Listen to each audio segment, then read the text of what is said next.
If you have a smart speaker, you have access to the entire world of NPR and St. Louis Public Radio. All the latest news and all the captivating stories. Activate our voices with yours by telling your smart speaker to play St. Louis Public Radio. From St. Louis Public Radio. This is Politically Speaking. Lucas Kunce has turned a lot of heads during his Democratic bid for the U.S. Senate. The Jefferson City native has raised the most money during some fundraising quarters, exceeding even GOP hopefuls. But Kunce will have to get past a competitive Democratic primary if he wants to represent his party in November. And Kunce joins us on Politically Speaking to make his case for his candidacy and sound off on the major issues. Let's hit the music. This is the Politically Speaking podcast, the definitive show about Missouri politics. We have to talk about things that matter to people. I've tried to bring that same aggressive, iconoclast style with me to the United States Senate. I think my district is a model for the state. We put Missourians first. You just kind of have to find the common ground with people. I believe that this district deserves someone who represents their values. After I came back to St. Louis, I started thinking that I could have a bigger role on the change that I wanted to make.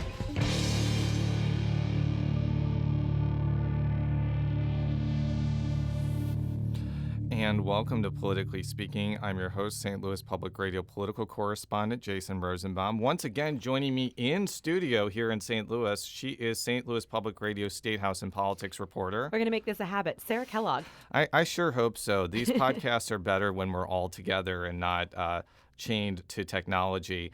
And also in studio, he is one of three major Democratic candidates for the U.S. Senate, and the person I think has raised the most money out of any candidate in the U.S. Senate right now. Sure seems like it, yeah. Thanks, Jason. Lucas Kunce. Thank you so much for coming here today. I'll start off with something simple. Why do you think you're the best Democrat to represent your party in November for the U.S. Senate race? Because I want to fundamentally change who has power in this country. You know, I think that when I look at D.C., when I see the folks who are up there supposedly representing us, I don't see people who grew up the way that most Missourians grew up, frankly. And, you know, when I say that, I mean most Missourians grow up paycheck to paycheck or one disaster from bankruptcy. We really do. And, you know, I know what that's like. Because when I was a kid growing up down in Jeff City, working class neighborhood, I mean, my parents got married early, 19 and 22. They had 4 kids, and before you knew it, I remember being at the grocery store with my mom and watching her write a check and just beg the cashier not to cash it till the end of the month so that we could make it. Yeah, you talked about in your first ad about growing up in Jefferson City, which I think for most Missourians, we see that as like the home of state government, and it seems insulated by a lot of economic factors. But you point out the fact that that wasn't your experience living there. Can you elaborate on that? No, not at all. There's like there's two, I don't know what you call it, like a two-tiered society maybe. I don't know. There's people who are in the government, and then there are folks who are just like secondary to that and just living their lives. And like my dad worked for the Missouri Department of Conservation, so he did work for the government, but not in some sort of like political fancy sort of way. And yeah, I mean, there's plenty of working class neighborhoods down there. Plenty of folks who've been left behind, but good people who know how to take care of each other. Why do you feel that you are a better choice than Trudy Bush Valentine or Spencer Toder? Well, this is it. I mean, I'm talking about people need someone who grew up the way that most Missourians did, who understand the struggles. Like when I mentioned that I watched my mom write the check month after month, asking the cashier not to cash it, like that's how we made it. It's how people took care of each other. And then when my littlest sister was born, she had to have an open heart surgery. And I'm telling you right now, when you're paycheck to paycheck in this state and something like that happens, health disaster, car wreck, layoff at work, like you're going bankrupt. And when we went bankrupt, we didn't make it because the institutions were there for us. We didn't make it because the rich folks on the other side of town were there for us. We made it because the people in that neighborhood, without any more money than we had, passed the plate down at church. They brought more tuna casserole and lasagna by the house than we could ever eat, right? And those are the people who should have power in this country, people who know how to take care of each other, instead of folks who are in power and just, use that power for their funders to strip communities like the one I grew up in for parts. Now, have you been following Twitter recently, especially election Twitter? I probably not. I'm not really even sure what election Twitter means. I don't know if you know this, but there is like this bloomlet for J.B. Pritzker to run for president, who is like the richest politician in America because he has like pushed forward progressive policies. Is that a counter argument that rich people can't do fundamentally impactful things? I'm not saying that they can't, but their way is patronizing. They don't have the same experiences. They don't know what it's like for most of us to live and grow up. They make decisions based on their stock portfolios, things that they have that normal Missourians don't have. Well, that's a great segue into one of your proposals, which is actually sending members of Congress and their immediate family to jail if they end up trading stocks. Am I getting that correctly, first of all? Well, first you got to put the law in place. Okay. And so what I'm saying is, look, if you, me, or Martha Stewart were to do insider trading, we would go to jail, right? I think we all saw that happen with poor Martha. And what I'm saying is, right now, Congress gets caught every 10 years or so with massive insider trading scandals, and they always write some sort of law that makes it so they can keep doing it. And so you saw this in 2012 with the Stock Act. They were like, oh, well, you're right. Oh, it's terrible that we're conducting insider trading. So we're going to write a law that says we can police ourselves, and if we violate that law, we have to pay a $200 fine. Mm-hmm. Like a $200 fine on millions in profit is just crazy. That's no real incentive.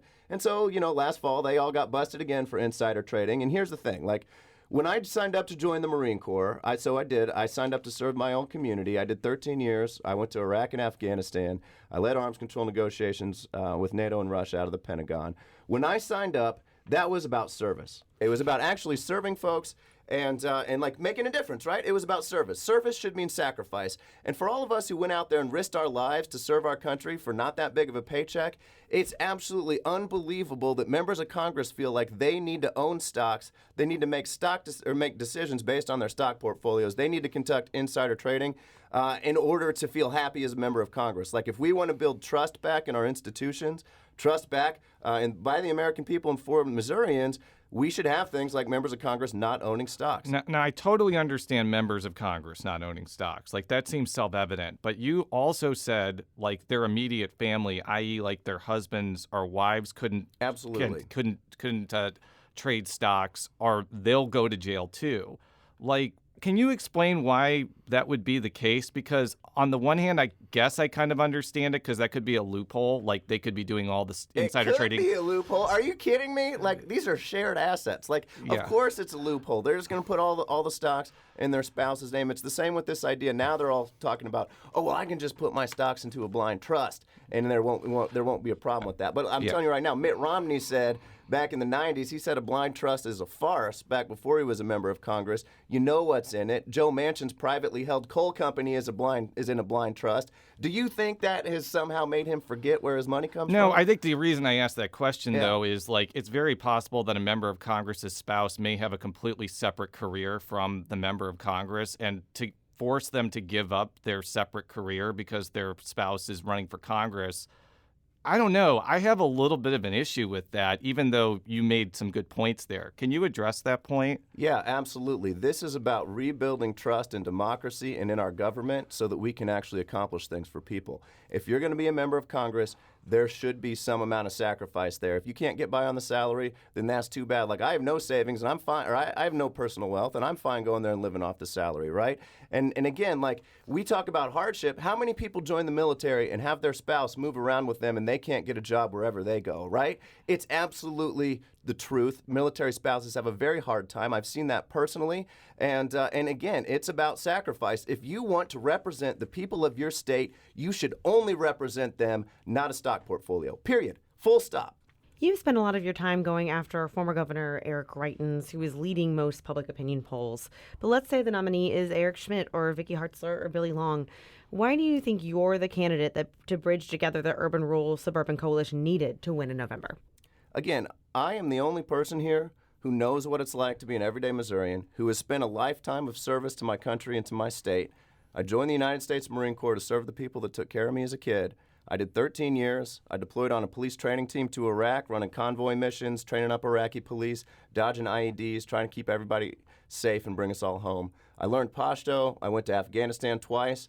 I watched our country spend $6.4 trillion over there, and I came home. Every time I came home between my deployments, I saw things in my own neighborhood worse. The first house I ever lived in is an empty lot now. It's been bulldozed down. The one I joined the Marine Corps out of is boarded up. It's got graffiti on it. The corner store is boarded up. That grocery store where they used to let my mom float a check is gone because Walmart came in on that side of town, ran them out of business, and now if you want to get through the end of the month, what are you going to get? I tell you right now, the manager of Walmart ain't going to hook you up. You're getting a payday loan at 620% interest because some private equity jerk up in Wall Street decided to lobby our legislature to make usury legal and squeeze just a little bit more out of the working class. No one else understands that. No one else has a lifetime of service. No one else can go out into rural, ex-urban communities, talk about these issues, absolutely understand them, and know what they're going through. Let's move on to topics. The first topic is on abortion. If you win, would you vote to abolish the filibuster to codify Roe versus Wade into law? Yes, absolutely. Why? I mean, this is about communities like the one I grew up in. Like, here's the deal. You know, you saw Eric Schmidt just thrilled to sign the law making Missouri the first state to ban abortion, even in case of rape and incest. That's crazy. That is extreme Big Brother. I have seen what it's like to live in a Big Brother government. I went to Iraq. I went to Afghanistan. You know, women had no rights there, and it's an absolute tragedy. It's crazy. You know, they told us that we were fighting for freedom overseas when they deployed us. And then I come home, and it's like, oh, my God, the fight for freedom is right here. And what do you say to the argument, though, that abolishing the filibuster for this issue would make it easier for Republicans to institute a total abortion ban if they take over the Senate and the House? We should abolish the filibuster for everything. I mean, the filibuster is a tool of the status quo. You have seen that on infrastructure. You've seen that on, renewable energy. You've seen that on pharmaceutical prices. Like, the people who control our politics, the people with money, as long as a filibuster is in place, that's fewer people that they have to buy off. It's fewer people that they have to buy off with campaign donations. It's fewer people that they have to remind what stocks they own. I mean, Big Pharma is one of the biggest stocks owned by members of Congress. I mean, the filibuster is a tool of the status quo, and the things that I want to pass by getting rid of the filibuster, they're going to be popular, they're going to help everyday people out, and I can tell you right now, if anybody's worried about what Mitch McConnell would do, I mean, that guy's got to be laughing every single day that we don't get rid of the filibuster because he would do the exact same thing on the other side. When you ran for state representative in 2006, it was reported that you opposed abortion rights. What prompted you to become supportive of abortion rights? You know, I went to Iraq, and so I grew up in a pro-life household, like a huge ton of people in Missouri, right? And it's what I said earlier. I mean, I went to Iraq and Afghanistan. I saw what it's like to have no rights. I saw what it's like to have a Big Brother system that controls every decision. I saw what it was like to not have freedom. And, you know, as I was older, I saw people go through very, very difficult pregnancies that they should never have to go through again. I completely understand that. And for me, this has just become one of those fundamental rights that every person should have access to. Are there any restrictions on abortion that you would support? I mean, I think we should just codify Roe versus Wade.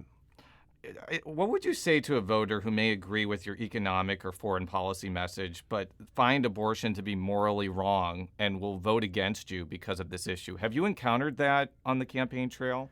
So this does seem like a journalist type question, right? Because I went down to the boot. I was actually in the boot heel the day after this, after the decision was overturned, and there were Republicans there, Independents there, Democrats there. We're drawing big crowds wherever we go.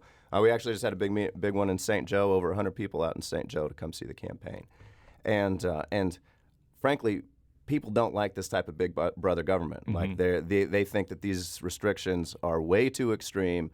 They think it's a huge power grab, that it hurts them. I mean, you try to tell, a Republican rural Missourian that his 10-year-old has to have a rapist child, and he's going to punch you in the face or go get his AR-15, right? Like this guy is not cool with that, and most people are. And I have people from my high school call me up who said, look, like, I know you may be taking flack from folks in the old neighborhood for your position on this, but I just want you to know that I'm with you. A lot of us are with you because this is just too extreme. That's the reason I asked that question, though, because there is a feeling that because Missouri's trigger law does not have exceptions for rape or incest, it is seen as too extreme, even by people who may be willing to support other abortion restrictions. Yeah, that's absolutely right. That's basically what you're seeing on the ground. It is what I'm seeing.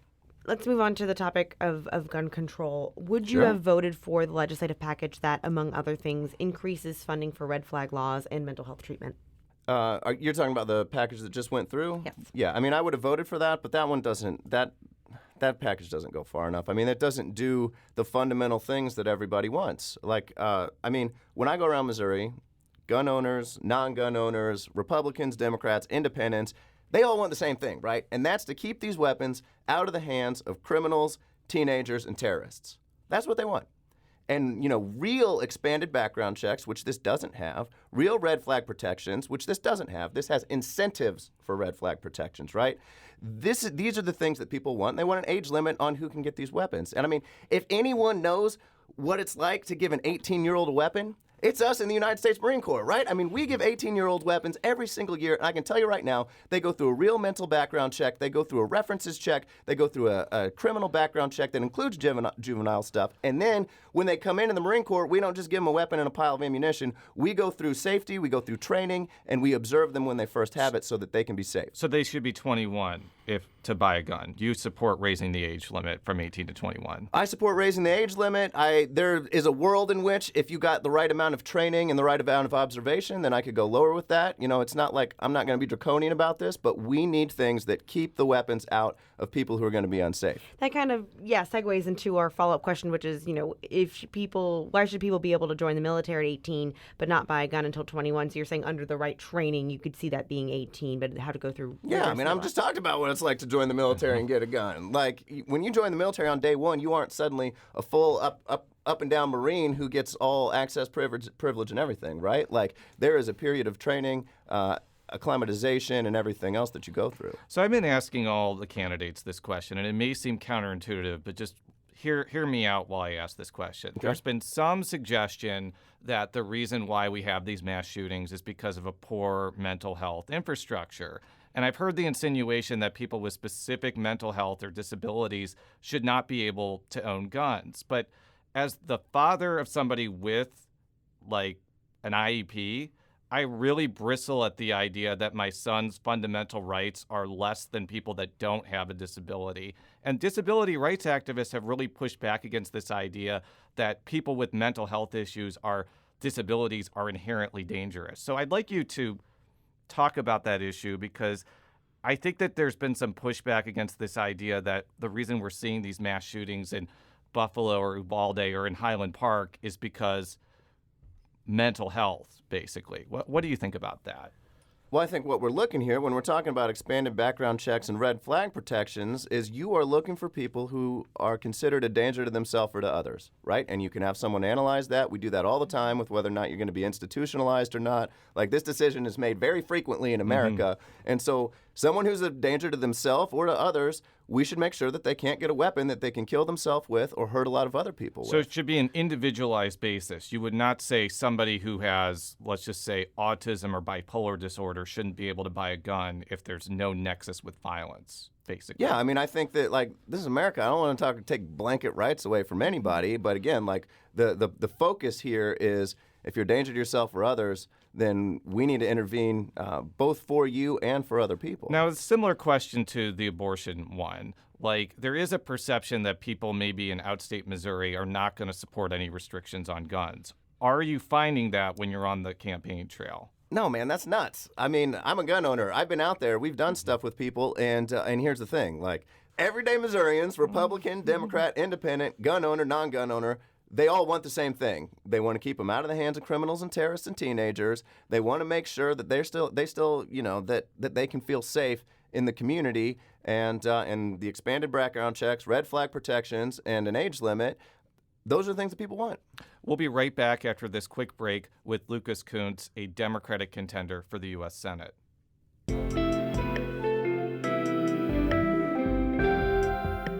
The Gateway brings you the day's news each weekday from around the St. Louis region and the state capitals in Jefferson City. Our schools are accredited.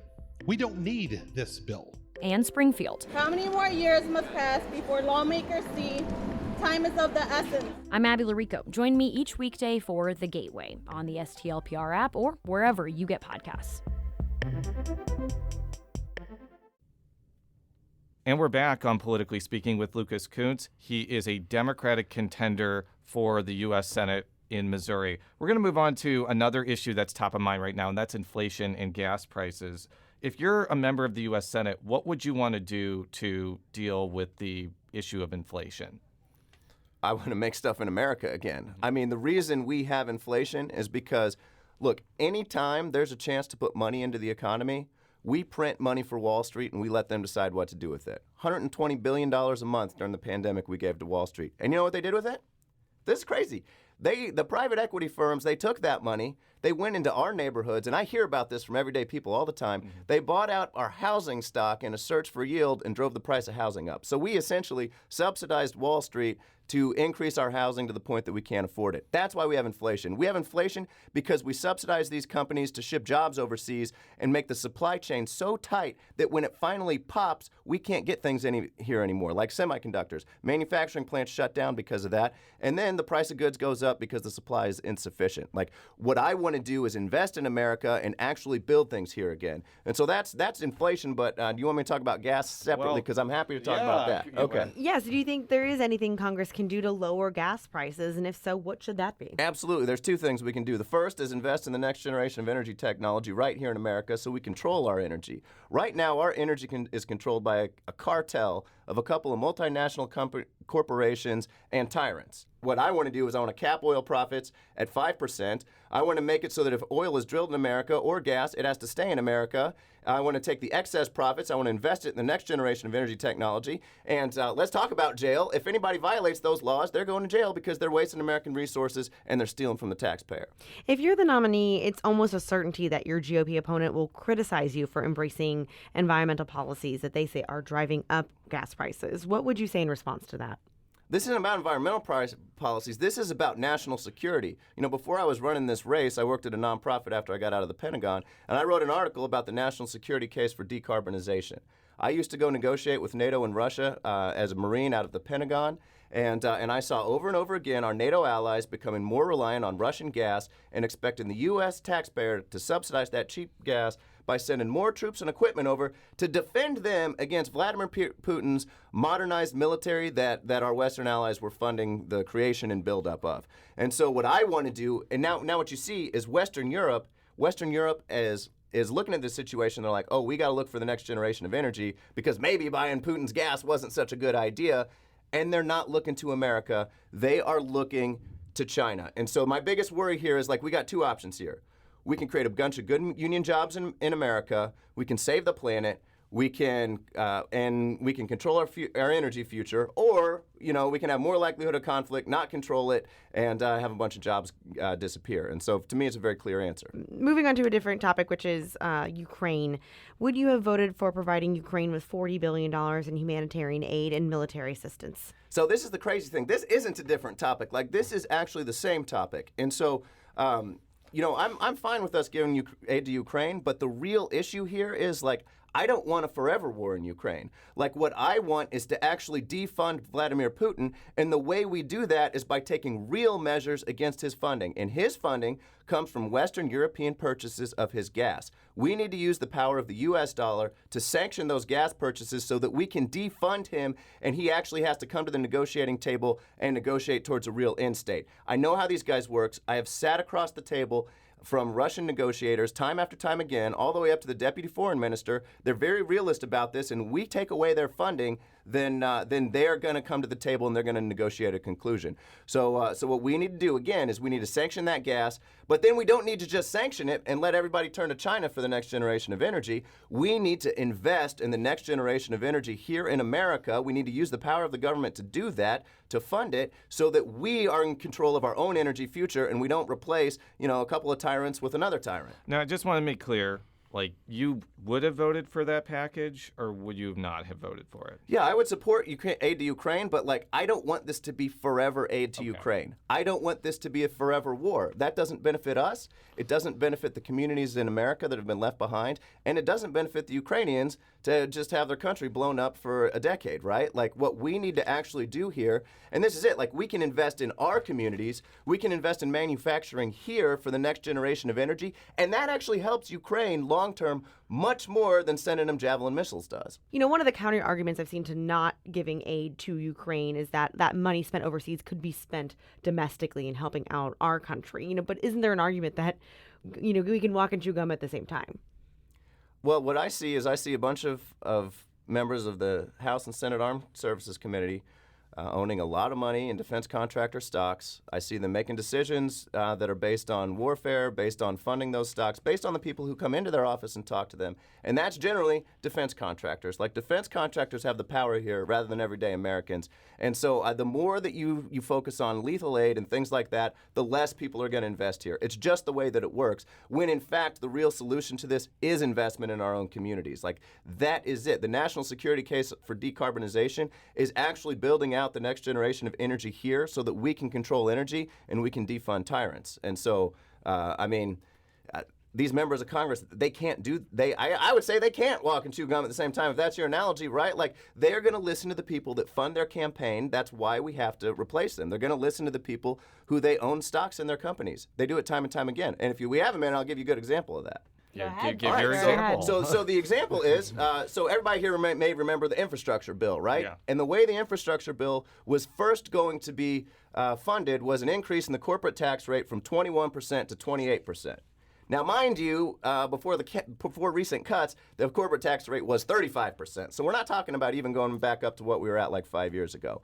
And so Raytheon UTC, one of the biggest defense contractors in the entire world, they pitched a huge hissy fit. They said, we spend $5 billion every single year on research and development, and this tax increase to pay for American infrastructure, that would cost us $1 billion a year, and the only place we can take that out of is our research and development budget. So, members of Congress, if you vote for this infrastructure bill by increasing that tax rate, we're going to tell every person in America, we're already howling in the news, that money is going to come out of research and development, that you harmed the warfighter, that you harmed soldiers, sailors, Marines, and airmen, that you basically killed them and made America weaker. And so Congress, again, most of them own stock in Raytheon UTC, and they're cowards, so they decided that, you know what, okay, we're going to back off of this. Now, my understanding is I don't think they raised the corporate income tax to pay for the infrastructure bill. They didn't. They did a different way. So would that have prompted you to vote against the infrastructure bill had you been a member of the U.S. Senate? I would have voted for this infrastructure bill because we needed it. But here's the thing, like, increasing that corporate tax rate, that is money. Again, this is a direct, like, not increasing it is a direct transfer of wealth from everyday working Missourians and Americans to Raytheon UTC shareholders and other shareholders. And so what I want to do is I would still increase that tax rate, and I would use that to fund things that actually invest in our communities, to invest in the next generation of energy. And that's a real national, we would get more benefit national security-wise from taking that money and doing that than we ever would get from Raytheon spending $1 billion on research and development, which in fact, you know, that's not even where the money would have come from anyway, right? It would have come from their shareholders. So I want to move on to the last topic, which I think is the most difficult topic in American politics and has been for the last 200 years, which is race relations. If you're a member of the U.S. Senate, what are you going to do to bridge divides between the federal government and black people? I mean, the federal government has the power to change so much, right? Like, our campaign is about fundamentally changing who has power in this country. It's about investing in communities that have been left behind. And if you want to look at underinvested communities and ones that have been left behind, over and over again, it's black communities, right? It really is. They have no access to capital, no real investment. I'm going to tell you the saddest story that I've seen on this campaign trail. So a friend of mine, a black woman who I knew back in the day, she calls me up and she's like, you know what? I want you to meet my cousin. My cousin is the mayor of a town called Hayti Heights in the Boot Heel. I'd love for you to go down there and see what's going on down there. So I called up Mayor Robinson. And very inviting. I go down there, and saddest thing I ever seen. First time I show up, the folks of this town, Hayti Heights, on the side of a rural highway are trying to sell hot dogs and potato chips to fund their water system, because right now their water system is so defunct that they're buying water from the neighboring town. But the neighboring town, which is almost majority black, so Hayti Heights is all black, by the way, 100%. Yeah. Well, like 99.8%. And the neighboring town's 43% black. They are literally fighting over water right now because they don't have enough clean water. They're selling potato chips and hot dogs on the side of the road to try to fund a water tower.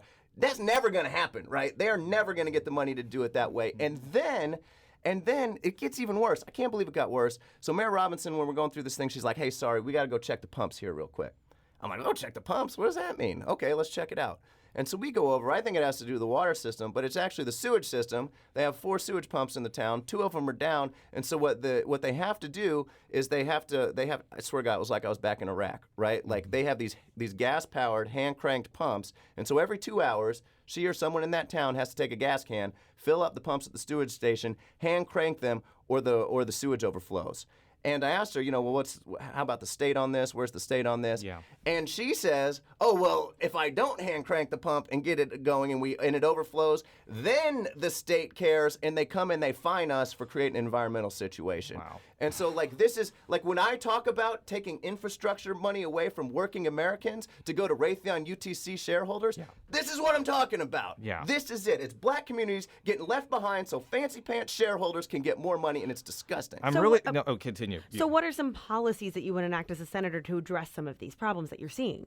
So I have something called the Marshall Plan for the Midwest, which is, I feel like the Midwest and communities like this have been under economic warfare by the coast for decades. And so what I want to do is I want to take money and I actually want to invest it here. I want to build it. I invest it in building out the next generation of energy. And I'll give you a good example. Also in the Boot Heel, I was recently in Howardville, Missouri, and they have an old school there.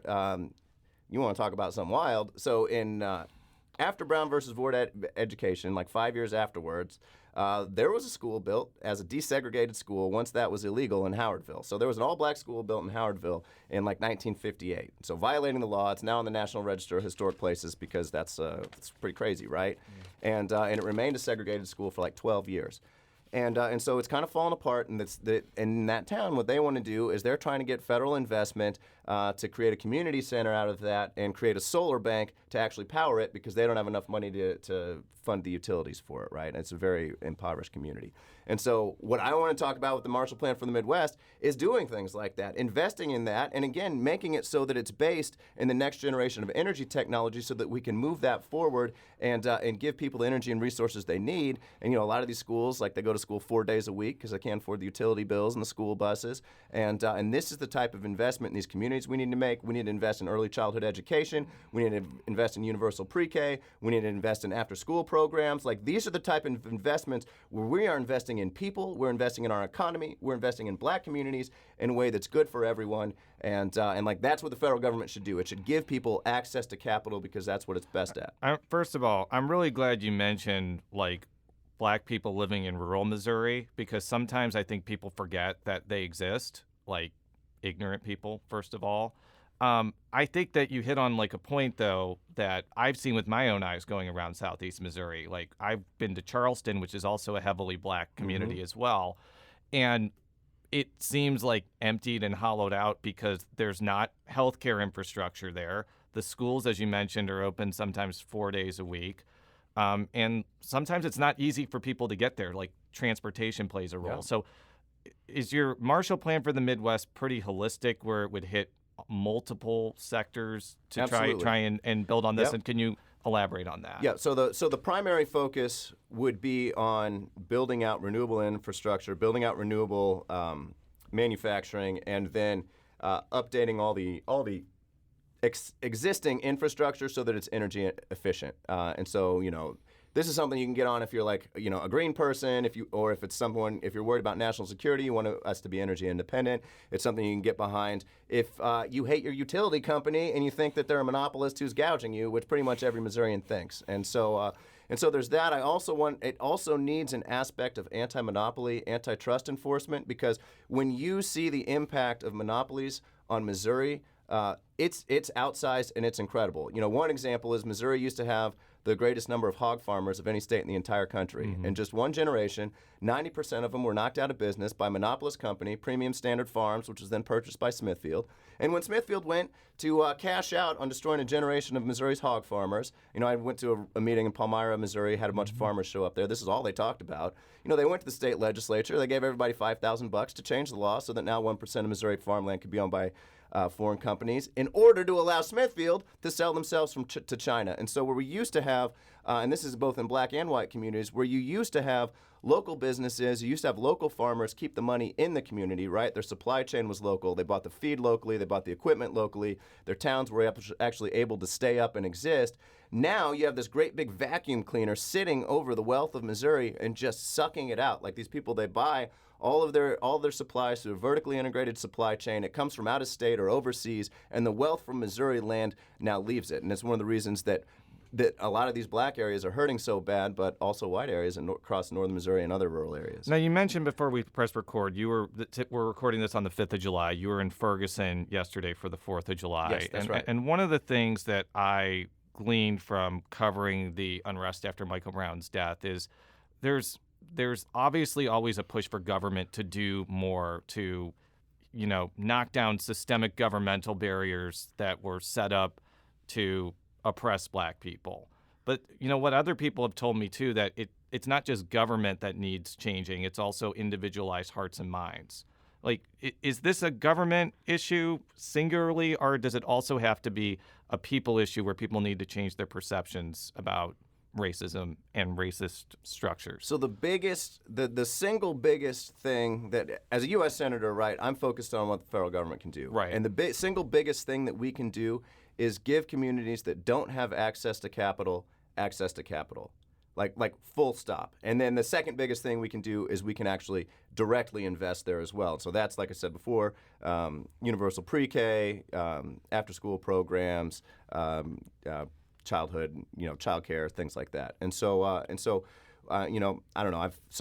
We're talking about Ferguson. The mayor of Ferguson, Ella Jones, has endorsed me. Shalonda Webb from North County as well. Rasheen Aldridge. Like, my goal in this campaign is to team with people who are on the ground, close to the people, in communities that are left behind, and come up with solutions. And like, the biggest thing that comes up over and over again with them is, again, it's access to capital. Like, they don't have any ability to invest in their own communities because there's no access to capital. And some of that is because monopolist companies get it all. Some of that is because whenever the government decides to, expand the monetary supply or push money out, they always do it through Wall Street. Again, we talked about this before, $120 billion a month to Wall Street to figure out what to do with it. And I can tell you right now, Wall Street doesn't decide, let me invest in this black community, right? They go to other places. And if they do decide to invest in a black community, it's in a selfish way where they buy up their housing stock and then rent it out as absentee landlords. And so, again, like, what we need to do is we need to empower people like Mayor Jones, we need to empower people like Shalonda Webb to do the investments in their community and actually make that happen. Thank you so much for joining us today. Politically Speaking is a product of St. Louis Public Radio, which is part of the University of Missouri St. Louis. You can read more of our stories at stlpr.org. You can follow me on Twitter at @Rosenbaum. Sarah, how can people follow you on Twitter? At Sarah K. Kellogg, 2 L's, 2 G's. Okay, so this is your opportunity to not only talk about your social media presence, but also to provide our listeners with more information about how to learn about your campaign on the World Wide Web. Absolutely. You can learn more about our campaign at lucaskunce.com. The last name is spelled Kunce. So it's lucaskunce.com. I'm at Lucas Kunce MO on Twitter and Instagram. And if you want to fundamentally change who has power in this country, check it out and join up. Are you on TikTok? Yes, we are on TikTok. Same handle, Lucas Kunce MO. Oh, wow. Are you? What are you doing on TikTok, by the way? Videos. Is there something else? I don't. Is it like dance trends, informational campaign? Just saying TikTok. That's a whole swath of things. I'm a 38-year-old older millennial. I'm not on TikTok, so I guess I'm just curious, like, what you actually do on that. We do a whole swath of things. We have not yet done an inspirational dance video, but I'm going to have to put that on the agenda now. Be on the lookout for Lucas Kunce's inspirational dance videos. But until then, so long.